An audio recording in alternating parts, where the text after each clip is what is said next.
स्वागत है ऑपरेशन सिंदूर के अंदर। ना बिजली का बिल हाफ चाहिए, ना ही कर्जा माफ चाहिए, ये सारा पैसा लगा दो सेना में, अब की बार पाकिस्तान साफ चाहिए। ठीक है, गंदगी तो साफ करनी ही पड़ेगी। दोस्तों होता क्या है, जब कीचड़ होती है ना, तो कीचड़ जब आपके कोई कीचड़ में कूदता है तो छींटे जो है आसपास भी गिरते हैं ना, वो छींटे हमारे ऊपर भी आ रहे थे ना। जम्मू कश्मीर है हमारा, जहां पर अमन शांति स्थापित की जा रही थी, जहां पर टूरिस्ट जो है लगातार जा रहे थे।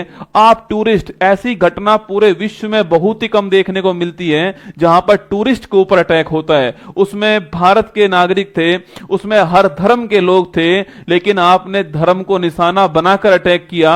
आपने वहां कहा था ना कि जाकर बता दो अपनी सरकार को, लो बता दिया और तुम्हारी खोपड़ी में भी छेद कर दिया। देखिएगा ऑपरेशन सिंदूर जो है, जस्टिस इज सर्व, न्याय जो है वो हमेशा होकर रहता है और न्याय होकर रहा है। और हमारी सेना की तरफ से देख लीजिए, जस्टिस इज सर्व जो है आपके हो चुका है। ये वो घटना आपको याद होगी 22 अप्रैल की जो घटना थी पहलगाम के अंदर जो हुआ था। जाओ मोदी को बता दो, जाओ अपनी सरकार को बता दो। ये घटना आपको याद होगी जब भारत के टूरिस्ट जो जम्मू कश्मीर के अंदर कोई शादी के कुछ दिनों बाद वहां पर गया हुआ था, आपने वहां पर सिंदूर को उजाड़ दिया था।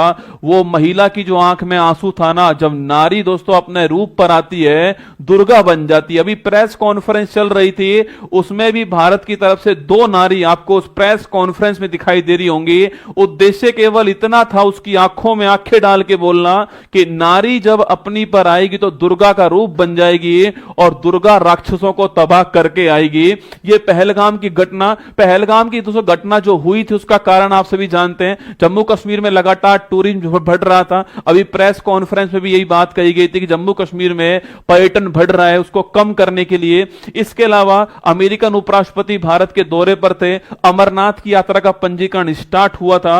पाकिस्तान आर्मी चीफ जो है आपके, अब दिखाई नहीं देगा रसगुल्ला, ये है ना, अब थोड़ी दिखाई देगा दोस्तों, गायब हो गया है। बार बार भड़काऊ भाषण दे रहा था आपके, और जम्मू संभाग में आतंक रोधी जो अभियान चल रहा था, ये सब कारण थे आपके जो पहलगाम में इन्होंने अटैक, पहलगाम के अंदर जिन्होंने अटैक, तो क्या ही बोलूंगा दोस्तों, पीठ में छुरा खोपने वाली बात है। हम तो तुम्हारे एयरफोर्स में घुस के ठोक कर आए तुमको भाई साहब। बहावलपुर दोस्तों स्थान पाकिस्तान का एयरफोर्स का मुख्यालय और जैश ए तैयबा जो है उसका मुख्यालय, हमने वहां पर बम फोड़ा है। और जो बम फोड़ा है ना दोस्तों, 3 बिल्डिंग के बीच में जो बिल्डिंग थी उसमें सीधा बम गिरा है। ठीक है, एक भी निर्दोष व्यक्ति को हमने नहीं मारा है, ना हमने टारगेट किया है, ना इनकी सेना को टारगेट किया है। हमने तो उन्हें टारगेट किया है जो रसगुल्ला, जो जिनका उद्देश्य केवल और केवल आपके आतंक फैलाना होता है और जिनको पाल पोस के पाकिस्तान बड़ा कर रहा है, हमने वहां अटैक किया। उसके बाद में 22 अप्रैल के बाद में आप सभी को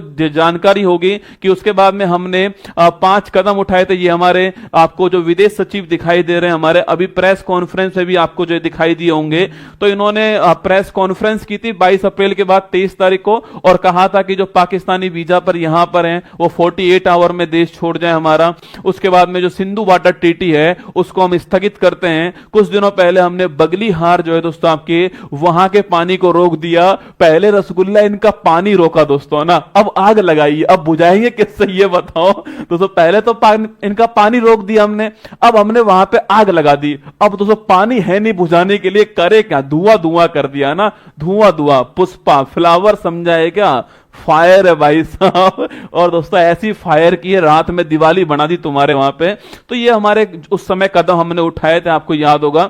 उसके बाद दोस्तों क्या हुआ था, आप पहला हमारा इतिहास देखिए, जब उरी में 18 सितंबर 2016 को इन्होंने हमारे ऊपर हमला किया था, वही बर्बरतापूर्ण हमला, 19 जवान भारत के शहीद उसमें हो गए थे। उसके 11 दिनों बाद भारत ने सर्जिकल स्ट्राइक की थी और 40 आतंकवादी वहां पर मारे गए। ठीक है, उसके बाद में पुलवामा अटैक हमारे ऊपर हुआ 14 फरवरी 2019 का। दोस्तों इनके अंदर गुर्दा तो है नहीं आमने सामने लड़ने का, ये पीछे से अटैक कर सकते हैं ना हमारे ऊपर जो है। और जो समस्या पाकिस्तान के परमाणु बम से नहीं है, वो तो चलने वाला है ही नहीं दोस्तों, हमको पता है। कल हमारी मिसाइल गई रसगुल्ला, इनको दोस्तों कानों कान खबर ही नहीं हुई। मैं ये सोच रहा हूं कि इनका एयर डिफेंस सिस्टम कई बात का दोस्तों एयर डिफेंस सिस्टम है कि हमारी मिसाइल हमारे भारत से इनके पाकिस्तान में गिर गई जाकर, इनको पता ही नहीं लगा कि मिसाइल गिर गई है। दोस्तों कैसा एयर डिफेंस सिस्टम है इनका जो है पुलवामा के अंदर हुआ। दोस्तों समस्या पाकिस्तान के परमाणु बम से नहीं है,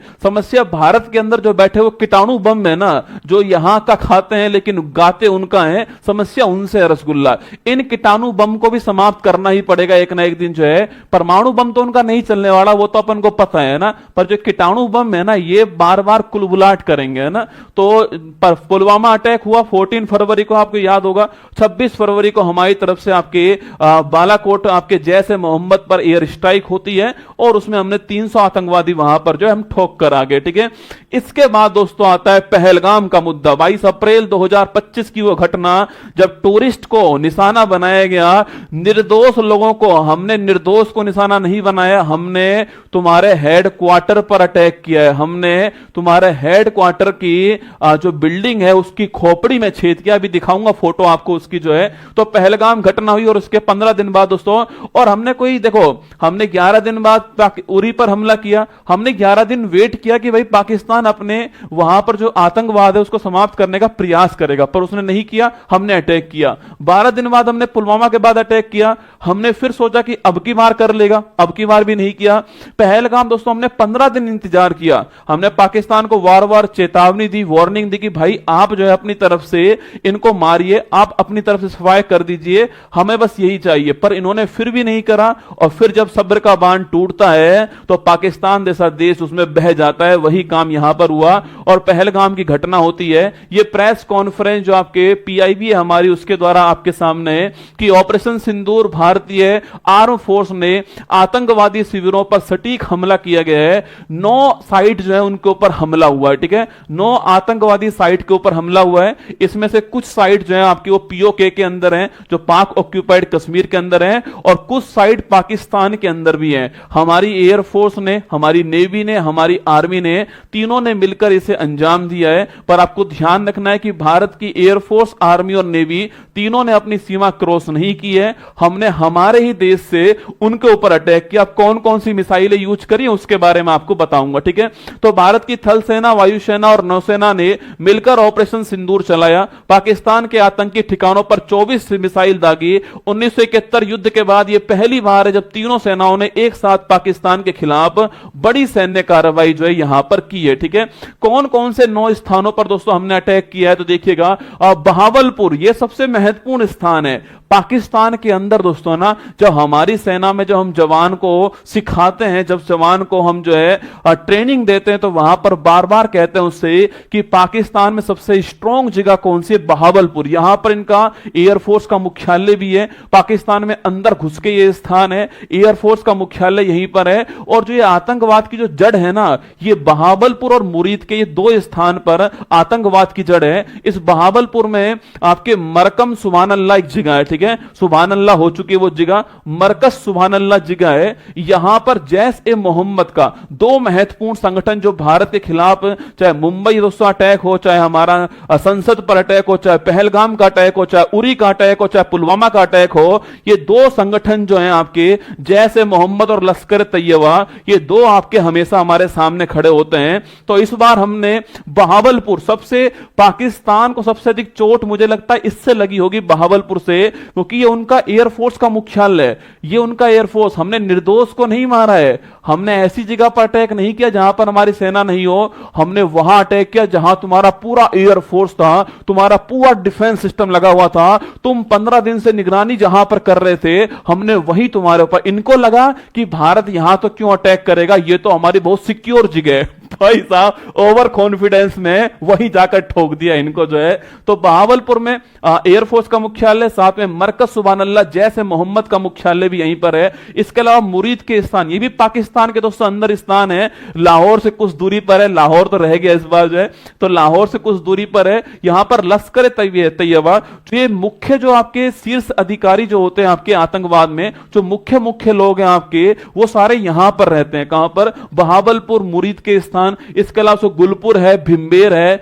चक अमरू है, बाग है, कोटली है, सियालकोट है, ये भी पाकिस्तान के अंदर है, और मुजफ्फराबाद। तो कुछ स्थान पीओके के अंदर है, जैसे सियालकोट है या फिर बहावलपुर मुरीद के स्थान है, ये पाकिस्तान के अंदर है। वहां पर हमारी मिसाइल से हमने अटैक किया। यहां पर ये दोस्तों इनकी लिस्ट है, जिसमें लश्कर तैयबा, जैसे मोहम्मद, हिजबुल मुजाहिदीन, इन तीनों के जो महत्वपूर्ण आपके आतंकी संगठन थे, जो महत्वपूर्ण आपके इलाके थे, वहां पर हमने जो है वो आपके अटैक किया। ये आपके स्थान दोस्तों आपको दिखाई देंगे, ये पीओके के अंदर स्थान है, और बाकी सियालकोट हो गया, मुरीद के हो गया, बहावलपुर हो गया, ये पाकिस्तान के अंदर जो स्थान है, यहां पर जो है अटैक हुआ है। ठीक है, तो भारत की एयर स्ट्राइक जब हुई तो इसके बाद दोस्तों किस किसने सपोर्ट हमें किया, देख लीजिए। इजराइल ने साफ साफ, अभी तो दोस्तों मजा देखना आप लोग जो है, आपको एक ऐसी जगह दिखाऊंगा दोस्तों जहां पर ये दोस्तों पूरा इलाका रिहायशी इलाका, ठीक है, पूरा की पूरा रिहायशी इलाका है, और यहां पर बीचों बीच में इन आतंकवादियों का क्या है, आपके कैंप है। और फिर पाकिस्तान कहता है कि हम तो आतंकवाद को बढ़ावा देते नहीं। अरे चमगादड़ों, एक बात बताओ, इस पूरे रिहायशी इलाके के बीचों बीच में आतंकवाद रह रहे, यहां पर ट्रेनिंग चल रही है आतंकवाद की, तुम्हें पता ही नहीं दोस्तों। और तुम्हें पता ही नहीं तो फिर देश किसने बनाया तुम लोगों को, जो है क्यों ही लड़ने की बात करते हो, है ना। तुम्हारी जब दोस्तों औकात है ही नहीं लड़ने की, तो क्यों ही बात करते हो। पूरा रिहायशी इलाका है, सारी बिल्डिंग्स यहां पर हैं, उस शहर के बीचों बीच में आपके आतंकवाद का क्या है, आपके मुख्यालय। इनको लगा कि भारत पाकिस्तान तक तो घुस के आएगा नहीं, और इतने बड़े इलाके में से भारत जो है यहां पर कैसे अटैक करेगा, क्योंकि भारत तो निर्दोष की हत्या करेगा नहीं। बेटा हम नहीं करेंगे निर्दोष की हत्या, पर ध्यान रखना हमारी मिसाइल की इतनी पावर देखना दोस्तों। आपको स्कैल्प मिसाइल दिखाऊंगा मैं आपके, मतलब कि पिन पॉइंट टारगेट, जो टारगेट था सीधा उसी पर, 1 सेंटीमीटर भी दोस्तों आगे पीछे नहीं हुआ है। जो टारगेट था सीधा उसी में झंडा गाड़ के आया है। ठीक है, जो टारगेट था सीधा दोस्तों उसी में झंडा गाड़ के आया है। केवल झंडे पर चांद होने से कुछ नहीं होता, चांद पर झंडा होना चाहिए, और उसी पे झंडा गाड़ के कौन आया, आपके भारत की स्कैल्प मिसाइल जो है सीधा उसी पर झंडा गाड़ के आई। दिखाऊंगा अभी आपको, देखेगा। इजराइल ने हमारा सपोर्ट किया। ठीक है, ये दोस्तों ये घटना जो थी ना, वो पूरी इजराइल की घटना है एक तरह से ना, इजराइल की फोटोकॉपी हमने की है।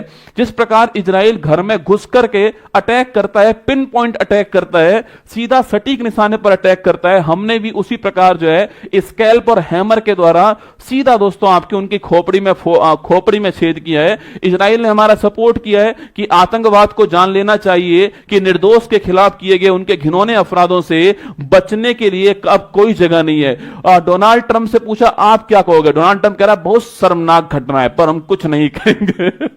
भारत ने दोस्तों पहले सारी फील्डिंग सेट कर रखी है ना, भारत ने पहले सारी फील्डिंग सेट है आपके विश्व में। रूस तो साथ देगा नहीं उनका, पाकिस्तान वालों का, इजराइल सपोर्ट करेगा नहीं दोस्तों। एक अमेरिका ही तो था जो उसके सपोर्ट में बोलता है, पहले मामला सेट है। बाकी अमेरिका कह रहा है बहुत ही शर्मनाक घटना है, पर हम कुछ नहीं कर सकते। थैंक यू ना, हम कुछ नहीं कर सकते, हम चाहते शांति बनाए रहे, है ना, हम चाहते शांति बनाए रहे, कुछ नहीं कर सकते। आपके अमेरिका ने यह बात कही है। ठीक है, इसके बाद हमारे अमित शाह जी ने घटना के बाद क्या बोला दोस्तों, मास्टरमाइंड व्यक्ति आप जानते हो आपके, तो अमित शाह जी ने कहा है कि proud of our arm force, हमें हमारी सेना के ऊपर गर्व है, proud of our arm force. ये आपके वहां पर जो निर्दोष लोगों की जो हत्या हुई थी पहलगाम में, हमने उसका बदला यहां पर जो लिया है सिंदूर से लिया है। राहुल गांधी जी ने कहा है कि सेना पर गर्व है, जय हिंद, है ना। इसके अलावा डॉक्टर एस जयशंकर जो भारत के विदेश मंत्री हैं, उन्होंने भी कहा है कि दुनिया को आतंकवाद के प्रति जीरो टॉलरेंस। जीरो टॉलरेंस का मतलब अब सहन नहीं होगा, अब रण होगा। ठीक है, अब सहन नहीं होगा, रण होगा, ऐसा रण होगा जो पहले तुमने कभी नहीं देखा होगा, वो यहां पर साफ साफ कहा गया। ठीक है, ओवैसी जी ने कहा है कि पाकिस्तान को ऐसा सबक जरूरी था आपके, दोस्तों बहुत जरूरी है। आज देखना भारत में आज जो प्रेस कॉन्फ्रेंस हुई है आपके, उसमें भारत पहली बात तो 2 महिलाओं को साथ लेकर आए प्रेस कॉन्फ्रेंस में, और सभी धर्म के लोग आपको दिखाई दिए ना। ये संदेश सीधा सीधा जा रहा है उनको कि हम धर्म के नाम पर एक है। ठीक है, जब बात भारत की आएगी तो भारत का हिंदू, भारत का मुस्लिम, भारत का ईसाई, भारत का सिख जो है वो एक साथ खड़ा हुआ मिलेगा। और जिस दिन ये 5 उंगलियां मिलकर मुट्ठी बन गई, ध्यान रखना, चाहे देश सामने कोई सा क्यों ना हो, परखच्चे तुम्हारे उड़ा दिए जाएंगे। और आपको आज महसूस हो रहा होगा, आप कहीं भी देखिए, जो भारत का है, चाहे वो हिंदू है और चाहे मुस्लिम है और चाहे जैन है और और चाहे सिख और चाहे बौद्ध है, आपको सब की सब जो है नजर आ रहे होंगे कि भारत माता की जय, भारत की सेना पर प्राउड करते हुए फीलिंग आ रही होगी, उनकी आंखों में आपको आंसू नजर आएगा। वो जो 22 अप्रैल की जो घटना का दर्द उनके सीने में था, वो आपको आज वहां पर नजर आएगा, और वही भारत ने करने का प्रयास किया यहां पर। ये दोस्तों देख लीजिए, आपके ये देख लीजिए हैप्पी दिवाली की फोटो आपको दिखा रहा हूं, रसगुल्ला। तो सर रात में दिवाली बनाई गई है आपके वहां पर। भारत ने कहा कि 7 मई को सारी लाइट बंद कर दी जाएंगी। पाकिस्तान आराम से सो रहा था कि भारत में तो लाइट बंद होंगी, हमने दोस्तों पाकिस्तान की लाइट बंद कर दिया ना, हमने जो है पाकिस्तान की लाइट बंद कर दी दोस्तों आपकी। ये वही स्थान है, बहावलपुर का स्थान, मीरपुर, आपके जो आपके सारे स्थान जो आपको दिखाई दे रहे हैं, वही जैसे मोहम्मद लश्कर तैयबा उनका जो आपके मुख्यालय आपके वो। और ये देखो, ये वो स्थान है बहावलपुर जो मैं आपसे कह रहा था ना, जहां पर इनका एयरफोर्स का मुख्यालय भी है, और जहां पर जो आपके जैसे मोहम्मद वाला आपके मुख्यालय भी दोस्तों आपके ये वही है, भावलपुर जैसे मोहम्मद का गढ़, मरकज सुभान अल्लाह। कौन सा है? मरकज सुभान अल्लाह। दोस्तों ये दोस्तों बिल्डिंग, दोस्तों आपकी जो बिल्डिंग है ना, आपके सो यहां बिल्डिंग और उसके बीच में यहां पर बिल्डिंग कौन सी है? वो है आपके मरकज सुभान अल्लाह बिल्डिंग दोस्तों ना। और भारत की जो मिसाइल दोस्तों गिरी थी यहां पर, स्कैल्प और हैमर आपके, उसने सीधा दोस्तों यहां से छेद किया है, ठीक है, सीधा यहां से छेद किया आपके, तो सीधा सो आपके ऊपर से छेद किया है। ये मिसाइल गिरने के बाद की फोटो आपके सामने, मरकज सुभान अल्लाह जो आपकी वहां की फोटो है, बहावलपुर की फोटो आपके सामने यहां पर, ठीक है। अब मुद्दा यह कि दोस्तों भारत की तरफ से कौन कौन से वॉरहेड जो है, कौन कौन सा आपके हमने यूज किया भारत की ओर से, तो हमने दोस्तों भारत की ओर से राफेल का यूज किया है, ठीक है। मैं यही सोचता था यार, ये राफेल इतना महंगा हमने ले तो लिया है, क्या ही दोस्तों यूज करेंगे इसका। चलो धन्यवाद, राफेल का दोस्तों यूज तो हुआ कुछ आपके। राफेल भी सोच रहा था यार जंग लग गई मुझ में जो है, आज बढ़िया वाला यूज करके आया हूं, तो राफेल का हमने यूज करा। दोस्तों राफेल एक फाइटर जेट है, हमने फ्रांस की दासोल्ट कंपनी से लिया था। अभी तो हम इसका राफेल का भाई राफेल एम मंगा रहे हैं, 26 के ऑर्डर दिया हमने, जो पानी में काम करेगा ना, राफेल मरीन जो है, अभी हम वो मंगा रहे हैं, ठीक है।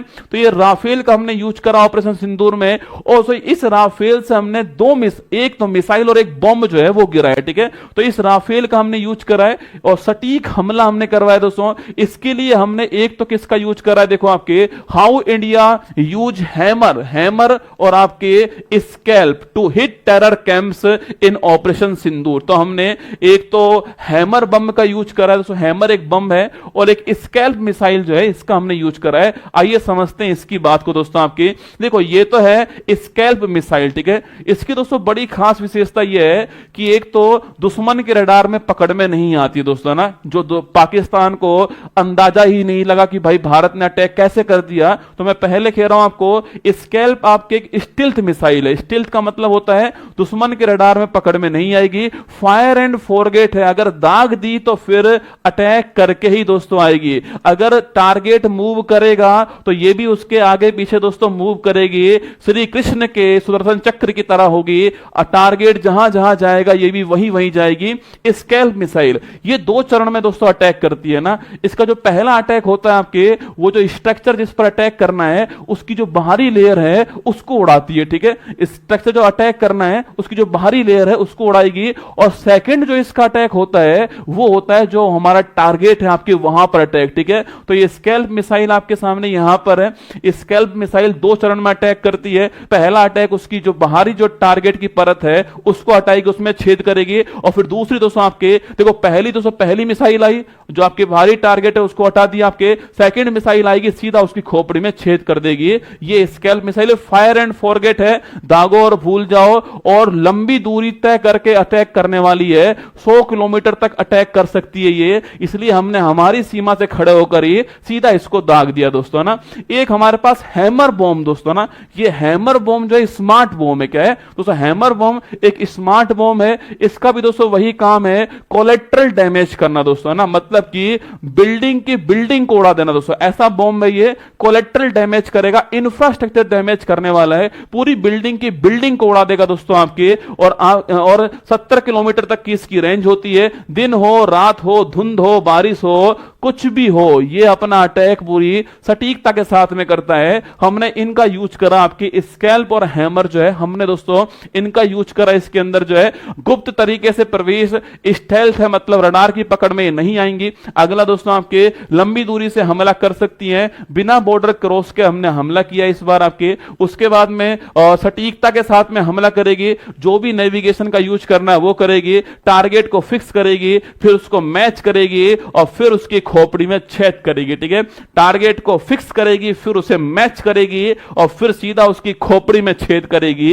वो यह आपके सामने गहराई में हमला करने की क्षमता इसके अंदर है। 2 चरणों में काम करता है। वॉरहेड का पहला हिस्सा लक्ष्य की भारी संरचना पर हमला करता है, इससे कंक्रीट या स्टील की दीवारों में छेद हो जाता है, और दूसरा हिस्सा अंदर मौजूद उपकरणों या सिस्टम्स को नष्ट करता है। इस कारण ये जमीन के अंदर छिपे टारगेट, बंकर में, पाकिस्तान ने बोला था इनसे आतंकवादियों को कि बंकर में घुस जाओ। अरे तुम बंकर छोड़ो, तुम धरती फाड़ के घुस जाओ, है ना, तुम धरती को फाड़ के उसमें घुस जाओ। हमारी मिसाइल दोस्तों उसमें भी घुस जाएगी, है ना, तुम्हारे बाल पकड़ के खींच लेगी बाहर जो है। तुम बंकर छोड़ो रे, तुम धरती के अंदर घुस जाओ। कहा था ना कि पाताल लोक से तुम्हें निकाल के लाएंगे और पाताल लोक तुम्हें भेज देंगे। वही काम जो है स्कैल्प और जो आपके हैमर, जो मिसाइल हमारी हैमर, जो हमारा बॉम्ब है, उसके द्वारा किया गया दोस्तों ना। इस पूरे ऑपरेशन को अंजाम कैसे दिया गया, देखिए दोस्तों, आपके सबसे पहले जो भी आतंकवादी ठिकाने थे उनकी एक्यूरेट जानकारी हमने ली। ठीक है दोस्तों, बड़ी महत्वपूर्ण बात, क्योंकि भारत, देखो यार, भारत में एक बात तो है कि हम निर्दोष पर कभी अटैक नहीं करते। पाकिस्तान की जनता से हमारी कोई दुश्मनी नहीं है। दुश्मनी दोस्तों उन लोगों से, उन आकाओं से है जो आतंकवाद को सपोर्ट करते हैं ना। वो ये सोचते हैं कि जम्मू कश्मीर में अस्थिरता उत्पन्न करके हम भारत को डरा देंगे। डरने वाला नहीं है दोस्तों भारत जो है। और पाकिस्तान, मेरी बात सुन ले कान खोल के, अगर तूने रिटेलिएट करने की कोशिश करी, वैसे तेरी हिम्मत है नहीं इतना, पर तूने इस बार कोशिश करी तो अब की बार जंग छिड़ी, तेरा इतिहास भूगोल मिटा देंगे और तेरे नक्शे पर फूल पत्तियां लगा देंगे। गेम ओवर, है ना, अब की बार अध्याय सीधा समाप्त होने वाला है। सबसे पहले हमने जो भी आतंकवादी ठिकाने थे हमने उनको सर्च कर आपके पूरी उनकी जानकारी ली। हमारी इंटेलिजेंस ने, हमारे रॉ ने आपके पूरी जानकारी जुटा लिया कि भाई कौन कौन से संगठन कहां कहां पर है, उसके आसपास एरिया कैसा है, कितनी एक्यूरेसी के साथ हमें अटैक करना है, वो काम हुआ। ठीक है, फिर भारतीय सेना ने भारत में आतंकवादी गतिविधियों को प्रायोजित करने में भूमिका के लिए जैसे मोहम्मद और लश्कर के शीर्ष नेतृत्व को निशाना बनाने के इरादे से हमले के लिए स्थान का चयन करा।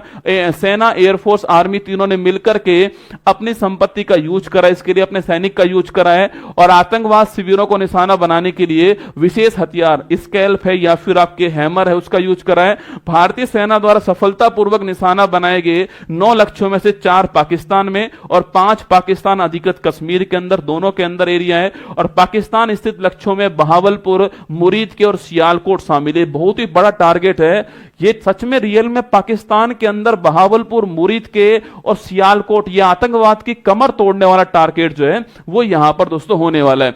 अच्छा चलो देख लेते हैं, अगर दोस्तों भारत और पाकिस्तान अगर आपस में लड़ गए तो क्या होगा। ठीक है, सच बता रहा हूं, धज्जियां उड़ जाएंगी दोस्तों ना। वो 1971 में तो चलो ठीक है 10-5 दिन चल गया युद्ध जो है, अब 10-5 दिन नहीं चलने वाला युद्ध जो है। आप देख लीजिए, भारत के पास में 2 एयरक्राफ्ट कैरियर, आईएनएस विक्रांत जैसा, मतलब जिन आपके जहाज के ऊपर एयरक्राफ्ट, राफेल जैसे एयरक्राफ्ट हम रख सकते हैं, ऐसा हमारे पास में क्या है, एयरक्राफ्ट आपके कैरियर हैं। इनके पास में कुछ भी नहीं, बाबा जी का ठुल्लू है ना। हमारे पास 218 पनडुब्बी है, इनके पास 8 पनडुब्बी हैं। चलेंगी नहीं चलेंगी कोई गारंटी नहीं है। ठीक है, हमारे पास 13 डिस्ट्रॉयर, डिस्ट्रॉय का मतलब होता है आपके विध्वंसक, सामने वाले को नस्ते नाबूद करने वाला 13 जहां 13 हमारे पास हैं, इनके पास में कुछ भी नहीं है। ठीक है, फ्रिगेट युद्धपोत, हमारे पास में छोटे जहाज आपके युद्धपोत 14 हैं, इनके पास में 9 है। हमारे पास कॉर्वेट युद्धपोत 18 हैं, इनके पास में 9 है। हमारे पास गश्ती जहाज 135 है, इनके पास में 69 हैं। इनके चलेंगे कितने, नहीं चलेंगे कोई दूसरी गारंटी नहीं है। भाई आधा माल चाइना का भी है, रसगुल्ला चलेगा नहीं चलेगा गारंटी नहीं है। हमारा एकदम बढ़िया वाला चलेगा दोस्तों ना। प्रधानमंत्री जी ने कहा था ना कि पाकिस्तान के पास परमाणु बम तो है पर कितने चलेंगे इसकी कोई गारंटी नहीं है, ठीक है। तो ऐसे मैं कह रहा हूं कि चलेंगे नहीं चलेंगे वो नहीं पता हमें, पर इनके पास इतना है, हमारे पास दोस्तों इतना है। और सबसे बड़ी बात दोस्तों, हमारे पास में पता है क्या, हमारे पास में 121 करोड़, ठीक है। ये तो कोविड से पहले का आंकड़ा है बेटा ना, ये तो कोविड से पहले का आंकड़ा है। ये दोस्तों अगर ये एक साथ जो है, अगर इन्होंने पसीना भी निकल गया ना इनका, तुम बह जाओगे, ठीक है। हाँ, 121 करोड़ जो है, सोच के देखो भाई साहब। तो 121 करोड़ एक दिन ठान ले कि चलो पाकिस्तान चलते भाई साहब, पाकिस्तान देश छोड़ के भाग गया ना, लाहौर खाली, सोच के देखो क्या हाल होगा आपके। 121 करोड़ छोड़ो, अगर उत्तर प्रदेश भी चला गया ना दोस्तों तो भी खाली कर देगा। और ये देख लीजिए आज जो घटना हुई आपके सामने, थोड़ा दिल को सुकून आपको भी मिला होगा। अभी प्रेस कॉन्फ्रेंस कुछ देर पहले हुई थी, वहां भी साफ साफ हमारे विदेश सचिव ने कहा है कि हमने जो हमला किया है वो किसी निर्दोष के ऊपर नहीं करा है, हमने आतंकवाद के ऊपर हमला करा है, हमने सैन्य ठिकाने के ऊपर हमला नहीं करा है, हमने केवल आतंकवाद के ऊपर हमला किया है। और ये जरूरी था, हमारा ये अधिकार था कि जो तुमने किया है हम उसका बदला ले, तुम्हें ये बता सके कि भारत जो है बदल चुका है। भारत की शक्ति को कम मत आंकना, भारत चुपचाप बैठा हुआ है, इसका मतलब यह कि नो फर्स्ट यूज पॉलिसी, हम किसी पर पहले आक्रमण नहीं करेंगे, लेकिन अगर सामने वाले ने हमारे ऊपर आक्रमण किया तो हम उसकी हस्तियां मिटा देंगे। और प्रधानमंत्री जी ने आपके बिहार से कहा था कि मिट्टी में मिला देंगे, और देखिए आज वो जगह जहां से आतंकवाद को पाला गया, पोसा गया, आतंकवाद को बड़ा किया गया, आज वो जगह जो है वो जमीन में मिली हुई है, मिट्टी में मिल चुकी है। और अभी तो शुरुआत है, अभी असली जंग बाकी है, अभी तो तौली है मुट्ठी भर जमीन, अभी पूरा आसमान बाकी है। भारत की सेना को बधाई मेरी तरफ से, हमारे पूरे परिवार की तरफ से आप सभी को बधाई। वंदे मातरम, भारत माता की जय। और अपना ध्यान रखिएगा, सुरक्षित रहिएगा और बस इंतजार कीजिएगा, ऐसे दोनों उंगली कर लीजिए और इंतजार कीजिएगा